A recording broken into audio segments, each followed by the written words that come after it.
the city of Leeuwarden. Het is alweer een ierlien dat bekend waard dat Leeuwarden het culturele haardstad van 2018 wordt. Want nota waard er benammen achter de schermen het werken. Nu is het operationeel meisje van het bidboek.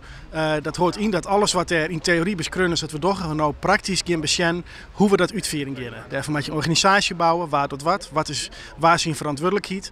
En dat zijn eigenlijk eerst van die basisafspraken die is heel goed zelf ik in het snotje hamast, voor weer een slag kiest. Lees je een beetje op schema? Ja, ik vind van wel. Zeker als je naar de projecten die in het bidboek zitten, die ben we al hier mee aan de gang. Er zijn al je producers in Friesland en buiten Friesland los. Nou, dat rint. Maar we was natuurlijk nog volle meer doen. Ik al je dingen uit de Friese meerskip, die het van onderop ontstaan, die was echt kansen. Ja.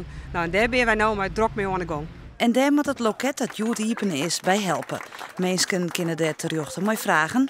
Het loket richt het hem nou nog op 2018, maar de ambitie van de provincie is om het ek daarna iepen te houden. We hebben als provincie een aantal urgenties benoemd en die urgenties lees ik een beetje op de basis van het bidboek. Bijvoorbeeld werkgelegenheid hier in Friesland.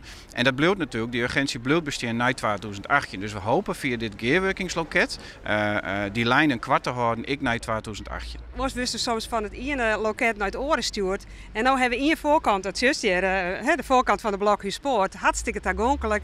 En hier kunnen we mensen echt helpen.